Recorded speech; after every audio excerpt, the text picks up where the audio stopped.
સહજાનંદ સ્વામી મહારાજની જય, અક્ષર પુરુષોત્તમ મહારાજની જય, શાસ્ત્રીજી મહારાજની જય, યોગીજી મહારાજની જય, ગુરુ હરિપ્રસાદ સ્વામી મહારાજની જય જય જય, પ્રગટ ગુરુ હરિ પ્રબોધ સ્વામી મહારાજની જય જય જય, હરિપ્રબોધમ પરિવારની જય જય જય, દાસના દાસ થવાની જય જય જય. તારીખ 15 જુલાઈ 2024.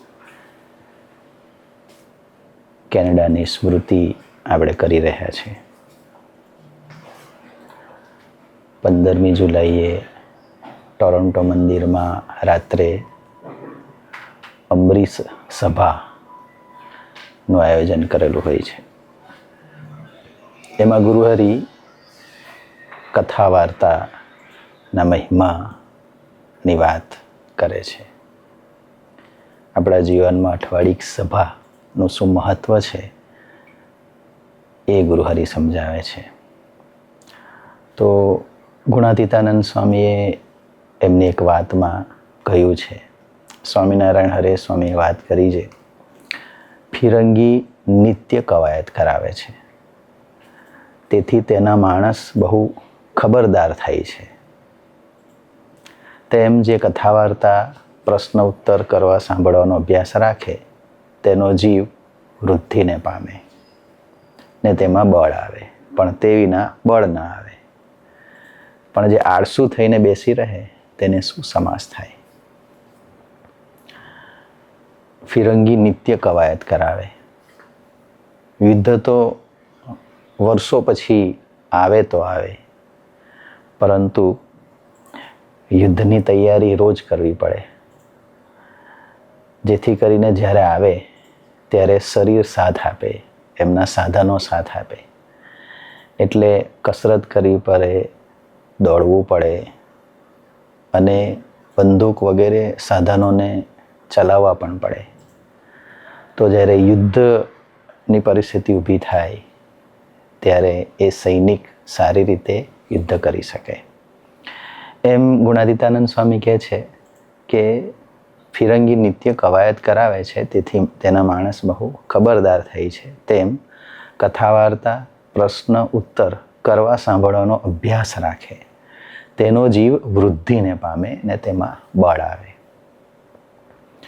ભગવાન અને સંતનો આશરો થયા પછી એમની સેવામાં નિમિત્ત બનવા અને એમનું સુખ લેવા માટે પણ નિત્ય કવાયત રૂપી કથા વાર્તાની અનિવાર્યતા છે. સ્વામી કહે છે કે કથા વાર્તા પ્રશ્ન ઉત્તર કરવા સાંભળવાનો અભ્યાસ રાખે તેનો જીવ વૃદ્ધિને પામે. તો લૌકિક જગતમાં યુદ્ધ વર્ષો પછી આવે, પરંતુ માયા તો ગમે ત્યારે જીવને લઈ જાય.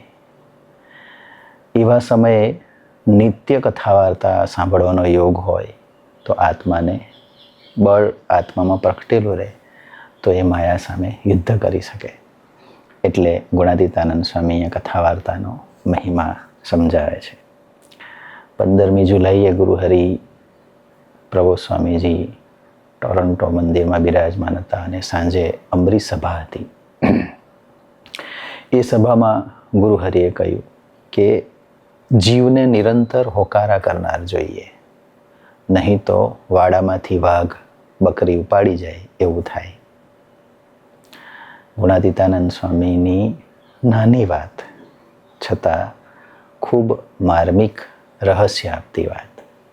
જીવને નિરંતર હોકારા કરનાર જોઈએ, નહીં તો વાડામાંથી વાઘ બકરી ઉપાડી જાય એવું થાય.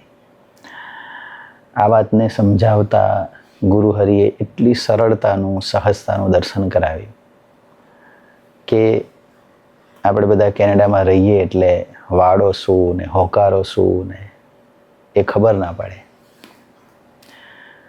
પછી કહે છે કે ચાલો કોને સમજ પડી આ વાતમાં, આંગળી ઊંચી કરો.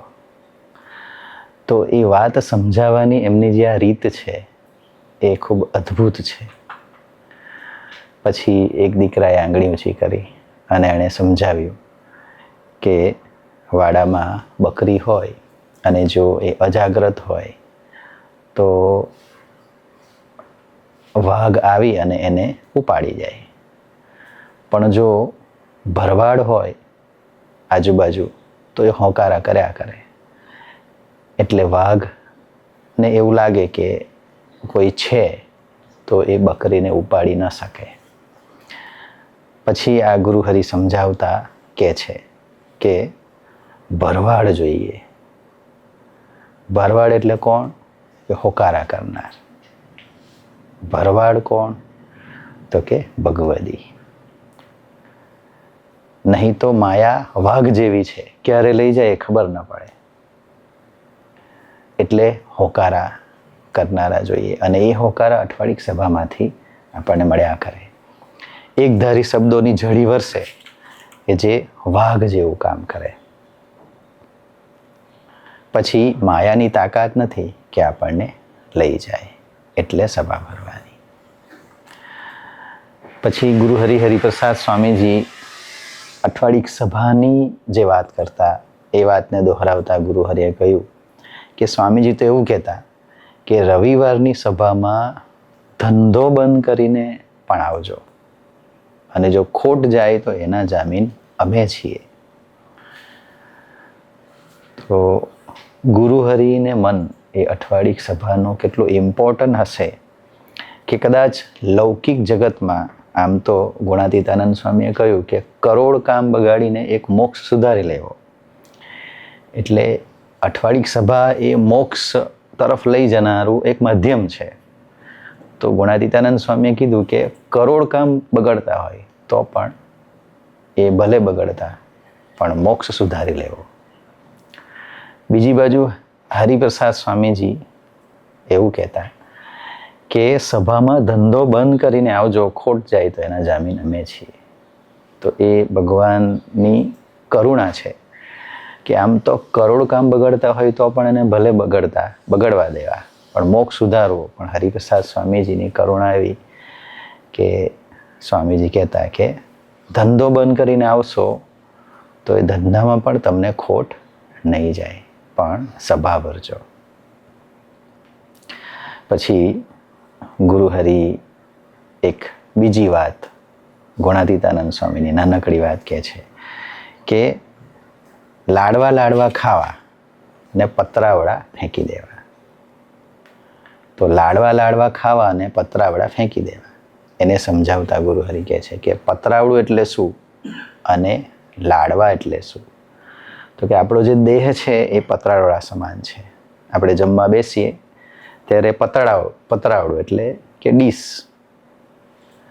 તો આપણે ડીશનો ઉપયોગ જમવા માટે કરીએ છીએ, પણ ડીશને જમતા નથી. એ ડીશ ડિસ્પોઝેબલ હોય તો એને આપણે જમ્યા પછી નાખી દઈએ છીએ. અને લાડવા કે જમવાનું હોય જમી જઈએ છીએ.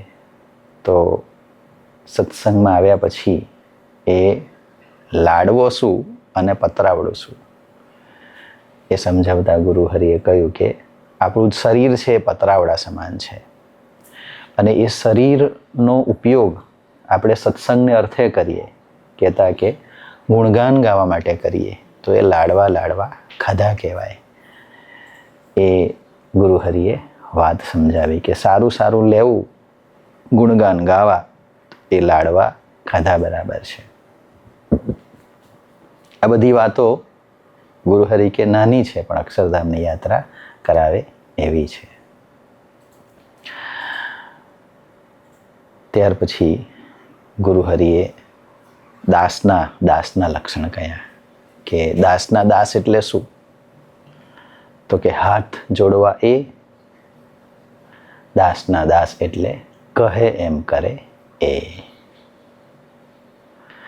જો આપણે દાસના દાસ થઈએ તો ભગવાન વર્ણીય થઈ જાય, વશ થઈ જાય, અને આપણે ભગવાનને વશ કરવા છે. એટલે આપણી સાધના ભગવાનને વશ કરવાની છે. ગુરુ હરિ આપણને નિરંતર હોકારા દઈ રહ્યા છે કે આપણે ભગવાનને વશ કરવા છે, ભગવાનને સાથે રાખવા છે. ભગવાન સાથે હોય તો સંજીવની સમાન. જેમ સંજીવની દવા હોય તો એ દરેક રોગમાં ચાલે. કોઈ પણ રોગ થયો હોય પણ એ દવા લઈએ તો એ રોગ મટી જાય. એમ ભગવાન આપણી સાથે હોય તો કોઈ પણ પ્રકારની માયા આપણને સ્પર્શી ના શકે. તો ભગવાનને ગુરુહરિ કે આપણે વશ કરવા છે. સ્વીકારની વાત કરી ગુરુહરિએ કે દાસના દાસ એટલે સ્વીકાર કરે. તો મારો સ્વીકાર સૌ કરે એવું નહીં, પણ હું સૌનો સ્વીકાર હું કરું એ દાસના દાસનું લક્ષણ છે. કોઈને આપણે પોતાની રીતે વર્તાવીએ તો એ દાસત્વની કચાશ છે. બધાએ મારી રીતે વર્તવું જોઈએ એવી ભાવના રાખીએ તો એ પણ દાસત્વની કચાશ છે. આ રીતે ગુરુહરિએ અંબરીશોની સભામાં અદ્ભુત પરિવાર સભા હતી પોતાના ગણીને ગુરુહરિએ ભક્તોને અદ્ભુત સૂઝ આપી.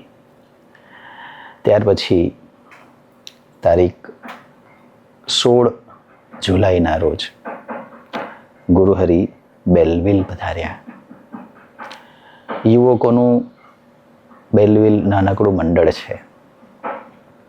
ત્યાં સભા કરવા માટે ટોરોન્ટોથી કાર્યકર્તાઓ યુવકોની ગોવાળી કરવા માટે 1.5 કલાકનું ડ્રાઈવ કરી અને યુવકોને મળવા માટે જતા હોય છે. જેના ફળ સ્વરૂપે બેલવિલ મંડળમાં એવા સરસ યુવકો તૈયાર થયા છે. એ યુવકોને દર્શન આપવા માટે ગુરુહરિ 16મી જુલાઈના રોજ બેલવિલ પધાર્યા. દેવેનભાઈના ઘરે ગુરુહરિ પધાર્યા અને ત્યાં યુવકો લગભગ 70-80 જેટલા યુવકોને આત્મીય સ્પર્શ આપ્યો. યુવકોની મુમુક્ષુતા, ભગવાન ભજવાની ભાવના, યુવકોની જાગૃતતા એ જોઈને ગુરુહરિ ખૂબ પ્રસન્ન થયા. એક પછી એક યુવકો ગુરુહરિને મળવા આવતા હતા. ગુરુહરિ એમનું નામ પૂછે, ઇન્ડિયામાં કયું ગામ છે એ પૂછે, યુવકની પ્રાર્થના સાંભળે, યુવકને સમાધાન આપે, યુવકને આત્મીય સ્પર્શ આપે, યુવકને બળ આપે. તો એક મિત કરીને એક યુવક ગુરુહરિ સ્વામીજીના દર્શન કરવા માટે આવે છે.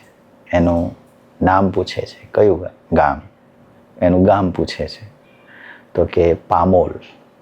એટલે ગુરુહરિ તરત શ્રીજી ચરણ સ્વામીને યાદ કરે છે કે સિદ્ધિ સ્વામીનું ગામ.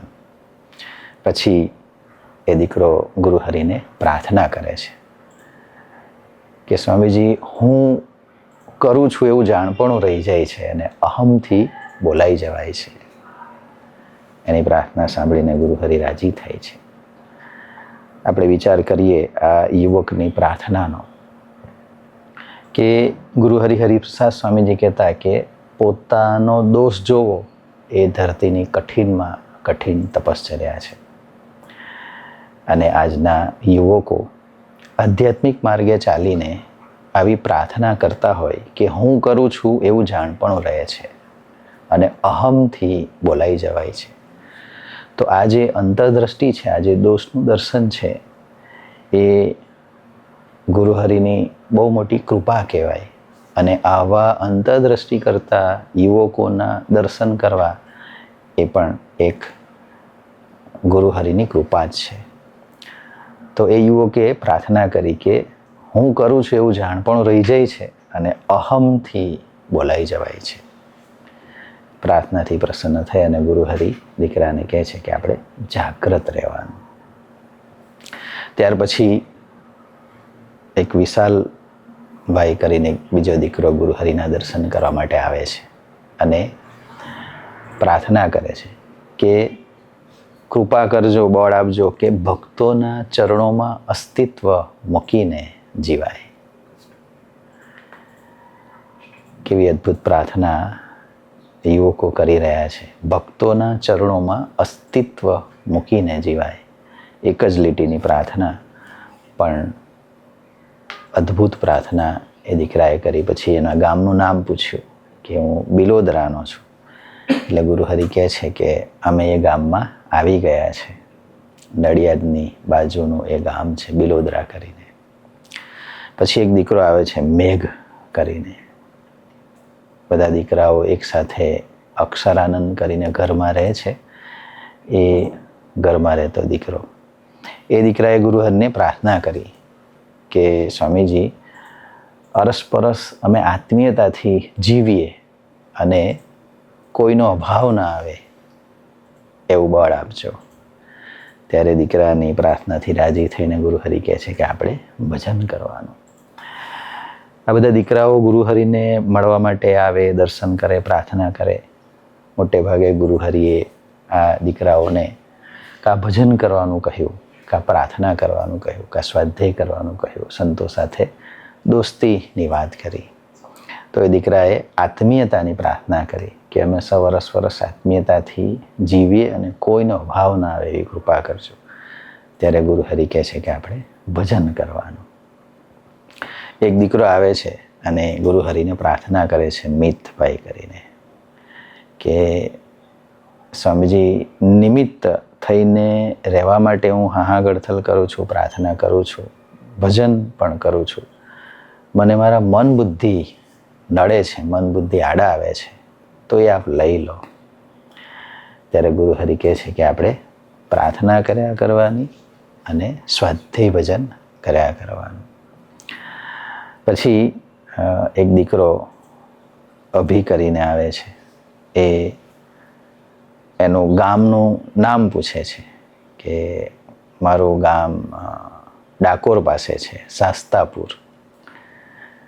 એટલે ગુરુહરિ કહે છે કે અમે મૌધામાં ખૂબ સભા કરી છે, એ બાજુનું કોઈ ગામ બાકી નથી. કારણ કે ગુરુહરિ જ્યારે કપડવંજની આજુબાજુ વિચરણ કરતા ત્યારે આ બધા જે ગામો છે એમાં વિચરણ કરતા. એટલે શાસ્તાપુર છે મહુધાની આજુબાજુ આવ્યું હશે, એના અનુસંધાને ગુરુહરિ કહે છે કે અમે મહુધામાં સભાઓ કરી છે. એ દીકરાએ ગુરુહરિને પ્રાર્થના કરી કે સ્વામીજી, મને ગુસ્સો આવી જાય છે. ત્યારે એ દીકરાને સમાધાન આપતા, બળ આપતા ગુરુહરિ કહે છે કે આપણે ભજન કરી લેવાનું, પ્રાર્થના કરી લેવાની, એટલે સ્વામીજી આપણને બળ આપે. વિચાર કરીએ કે ગુસ્સો આવે, અભાવ આવે, આત્મીયતાથી જીવવું છે. ગુરુહરિ યુવકોને પ્રાર્થના અને ભજન કરવાનું કહી રહ્યા છે. અને એનું દર્શન ગુરુહરિના જીવનમાં પણ થાય કે ગુરુહરિ કોઈ પણ પ્રસંગે ભજનનું બળ લે છે. અને એવેડીની ધરતી પર હોય ત્યારે નિયમિત ઠાકોરજી પાસે જઈને સ્ટાફ સાથે, સંતો સાથે, સેવકો સાથે ભજન કરતા હોય છે અને કરાવડાવતા હોય છે. ત્યાર પછી બીજો એક દીકરો જય કરીને આવે છે અને એ ગુરુહરિને પ્રાર્થના કરે છે કે આપ અમારું ખૂબ જતન કરો છો અને અમારા કલ્યાણની ગરજ આપ રાખો છો, તો અમે પણ આપને રાજી કરવાની ગરજ રાખી શકીએ એવું બળ આપજો. છે દીકરાની પ્રાર્થના સાંભળીને ગુરુહરિ ખૂબ પ્રસન્ન થાય છે. પછી એનું ગામ પૂછે છે તો કે મેં ડુમરાલ ગામ છે મારું, નડિયાદ પાસે. ગુરુએ કે હા બરાબર, કે જયભાઈને મારા જય સ્વામિનારાયણ કહેજો. એવી રીતે જયભાઈને યાદ કરે છે. પછી એક દીકરો આવે છે કરણ કરીને, એ હરણી ગામનો હોય છે. એ દીકરો ગુરુહરિને એવી પ્રાર્થના કરે છે કે સ્વામી, અક્ષરધામમાંથી પાછું આવવું નથી. એની પ્રાર્થનાથી પણ ગુરુહરિ પ્રસન્ન થાય છે અને કહે છે, એને પૂછે છે કે તમે શું સ્ટડી કરો છો, અને ત્યારે એ દીકરો ગુરુહરિને બધી વાત કરે છે. ગુરુહરિ એને કહે છે કે આપણે સત્સંગ કરવાનો અને સ્ટડી આ બે જ રાખવાનું, કે બીજું આપણા જીવનમાં ડાયવર્ઝન ના હોવું જોઈએ. પણ એ દીકરાની પ્રાર્થના કેટલી અદ્ભુત છે કે અક્ષરધામમાંથી પાછું આવવું નથી, મીન્સ કે અક્ષરધામમાં જ મારે રહેવું છે એવી કૃપા કરજો. પછી એક ગૌરવભાઈ કરીને એક દીકરો પ્રાર્થના પત્ર ગુરુહરિને વંચાવે છે. પ્રાર્થનાનો એક એક શબ્દ ગુરુહરિ વાંચે છે.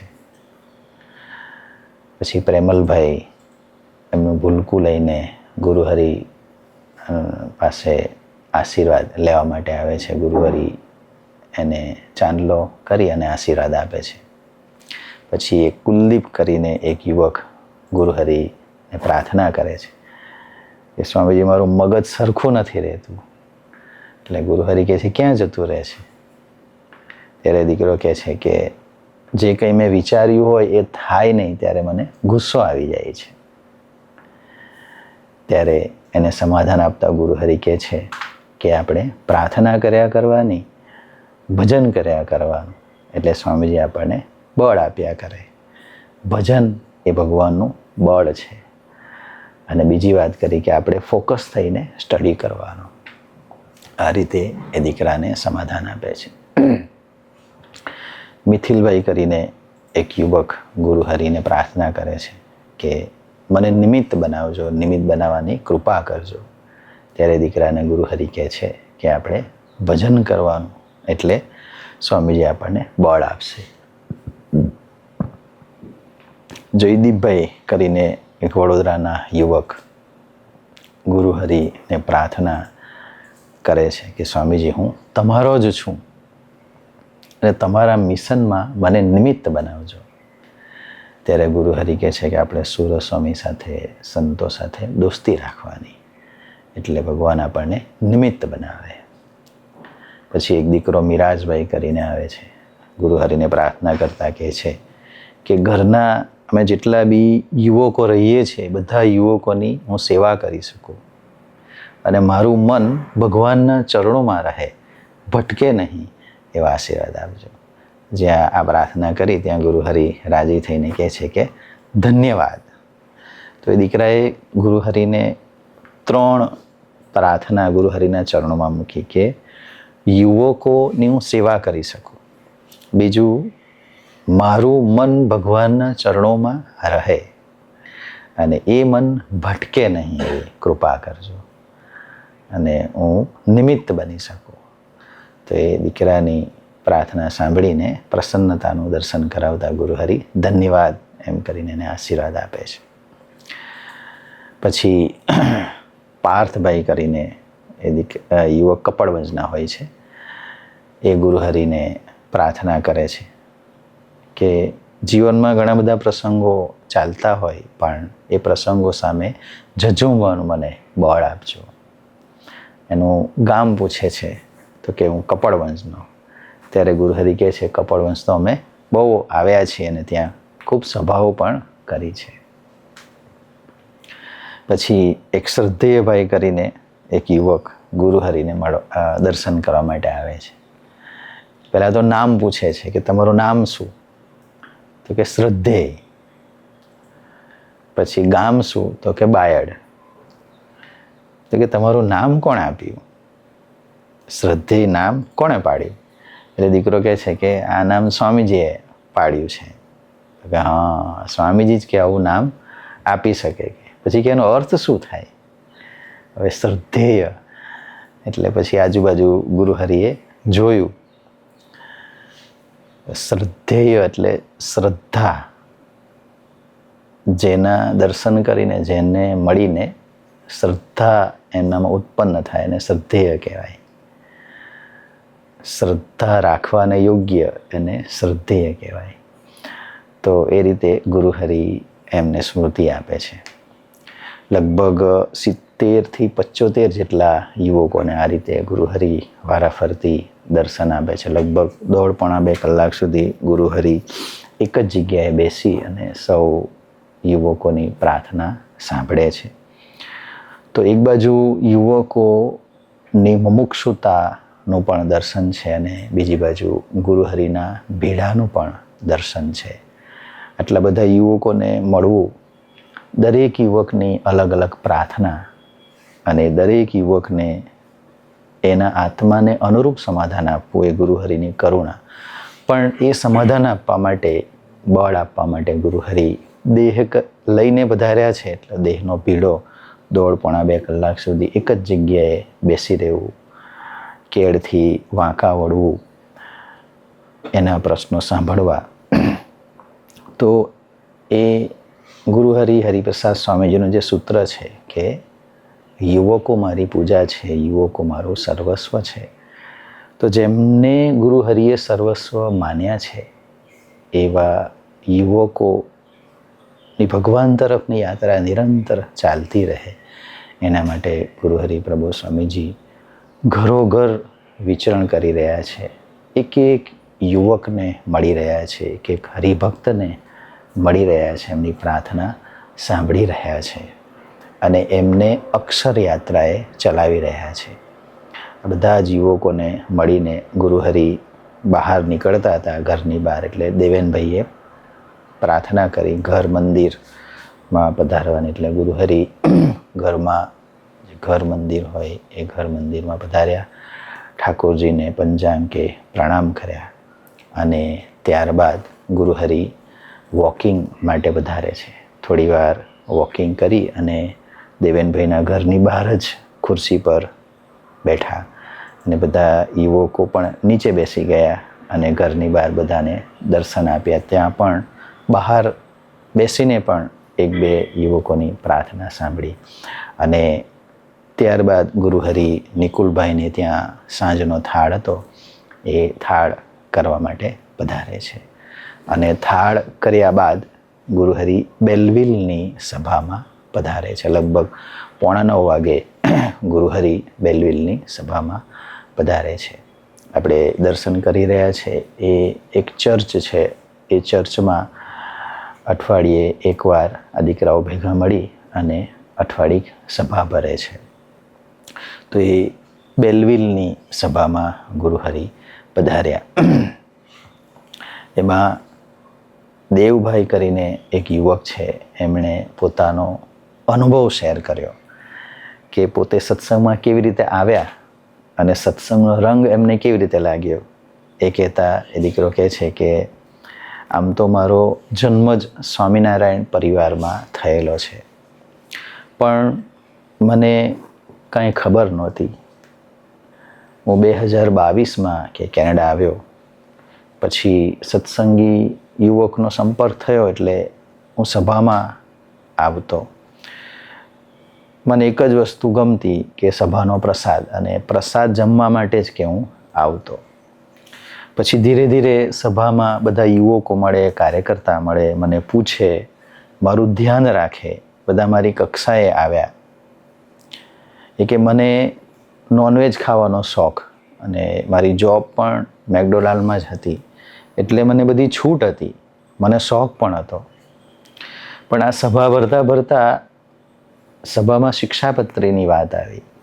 તો કે એક દિવસ હું સવારે શિક્ષાપત્રી વાંચતો હતો અને એમાં એક શ્લોક આવ્યો કે અમારા જે આશ્રિત છે એમણે માંસ ન ખાવું.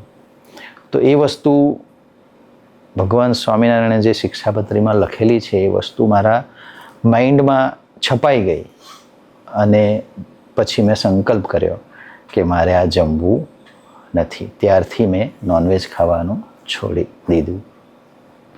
કે આજે બધું મારા જીવનમાં જે કંઈ વ્યસનો હતા એ બધા જ વ્યસનો છૂટી ગયા છે. પછી યોગીરાજભાઈ દેવભાઈએ લાભ આપ્યા બાદ યોગીરાજભાઈ એ દેવભાઈની વાત કરતા કહે છે કે કાર્યકર્તાએ કીધું કે આપણે ફોન પણ જેટલો જરૂરી હોય એટલો જ ઉપયોગ કરવાનો અને બિનજરૂરી જે એપ્લિકેશન છે એ પણ આપણે ફોનમાંથી ડિલીટ કરી દેવાની. તો આ દેવભાઈએ કાર્યકર્તાને કહેવાથી ફોનમાં જે કંઈ બિનજરૂરી ગેમ્સની એપ્લિકેશન કે બીજી એપ્લિકેશન હતી એ પણ ડિલીટ કરી દીધી. તો આ દીકરાઓ તો કેટલાક દીકરાઓ 12મા પછી ત્યાં આવે છે, કેટલાક દીકરાઓ 11 અને 12 ધોરણ સ્ટડી કરતા હોય છે. ઉંમર નાની હોય છે છતાં પણ એમને સત્સંગનો એવો રંગ લાગે છે જેના ફળ સ્વરૂપે આવી રીતે ઇન્દ્રિયો અંતઃકરણને પ્રભુ સન્મુખ વર્તવાનો સંકલ્પ કરે છે અને પ્રભુના બળે આવું આદર્શ વિવેકપૂર્ણ જીવન જીવે છે.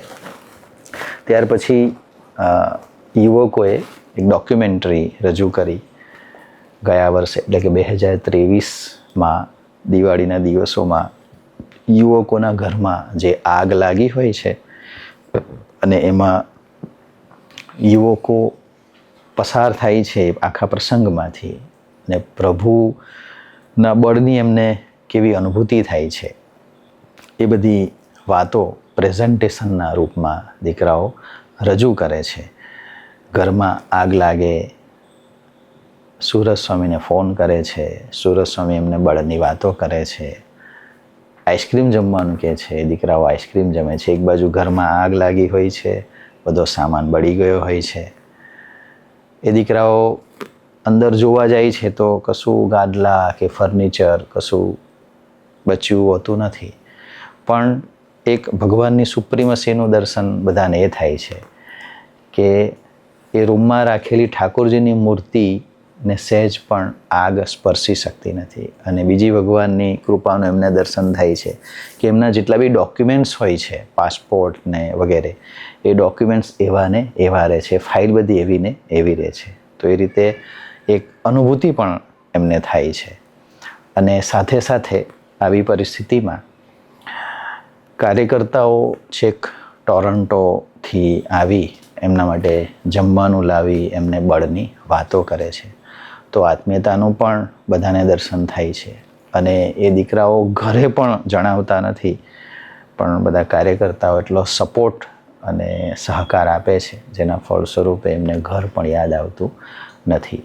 તો વિવિધ એંગલથી એ પ્રસંગનું એ દીકરાઓ વર્ણન કરે છે કે અમને પ્રસંગ લાગ્યો જ નથી. પ્રસંગ અમારા માટે પ્રસાદ હતો, પ્રસંગ અમારા માટે ઉત્સવ હતો. તો એ રીતે એ યુવકો આખું વર્ણન કરે છે. અને એ ડોક્યુમેન્ટરી બાદ યુવકોની ભાવના સમર્પણની કેવી હશે કે એમને જે કંઈ ક્લેમ કરેલો એ ક્લેમના પૈસા મળે છે. તો એમાંથી જે વધારાના પૈસા હોય છે એ દીકરાઓ ગુરુહરિના ચરણે સમર્પણ કરે છે, સેવા ગુરુહરિને આપે છે. એટલે એ દીકરાઓ પછી ગુરુહરિને હાર અર્પણ કરે છે અને સેવાનું સમર્પણ પણ ગુરુહરિના ચરણોમાં અર્પણ કરે છે. ત્યાર પછી કુલદીપભાઈ કે ત્યાંના આપણે અહીંયા જોઈ રહ્યા છે જે સૌ પ્રથમ બેઠા છે કુલદીપભાઈ છે. એ આ બેલવિલ મંડળના કાર્યકર્તા છે. તો કુલદીપભાઈ એક પ્રસંગ એમનો સંભળાવે છે કે ગુરુહરિ આપણું કેટલું બધું જતન કરે છે કે એક દિવસ કે હું યુવકોને મળીને ટ્રાવેલિંગ કરીને હું ખૂબ થાકી ગયો હતો. એટલે રાત્રે હું બેઠો બેઠો સૂઈ ગયો કે અને મારે સવારે 4 વાગે ઉઠીને જોબ પર જવાનું હતું અને હું એલાર્મ મૂકવાનું પણ ભૂલી ગયો હતો. થાક એટલો બધો લાગ્યો હતો કે મને ઊંઘ આવી ગઈ અને બહુ મોડું થઈ ગયું હતું. પણ ગુરુહરિ આપણું કેવું જતન કરે છે તો કે મારે 4 વાગે ઉઠવાનું હતું તો 3:50 સવારે 3:50 મને અંતરમાંથી ગુરુહરિએ અવાજ કર્યો કે બેટા ઉઠ, આપણે જોબ પર જવાનું છે. એવું ગુરુહરિ મને 2-3 વખત અંતરમાંથી અવાજ આપ્યો. એટલે હું એકદમ ઉઠી ગયો અને પછી જોબ પર ગયો. તો ગુરુહરિ આપણું લૌકિક જગતમાં પણ લૌકિક રીતે પણ આપણું કેટલું બધું ધ્યાન રાખે છે. એ રીતે એમણે ગુરુહરિ પ્રત્યે કૃતજ્ઞ ભાવની પ્રાર્થના કરી. ત્યાર પછી ગુરુહરિ પરાવાણી વહાવે છે એનું દર્શન આપણે આવતીકાલે કરીશું. ગુરુહરિ સ્વામીજી, ગુરુહરિ પ્રબોધ સ્વામીજીના શ્રી ચરણોમાં પ્રાર્થના કે આપના સંકલ્પે યુવકો આવું અદ્ભુત જીવન જીવી રહ્યા છે, પ્રભુ તરફની યાત્રા કરી રહ્યા છે. તો આપની કરુણા અને ભક્તોની જાગૃતતા, મુમુક્ષુતા તરફ નજર રાખીને અમે પણ અક્ષય યાત્રા કરતા રહીએ એવા બળ, બુદ્ધિ અને શક્તિ આપો. એ જ પ્રાર્થના. સહજાનંદ સ્વામી મહારાજની.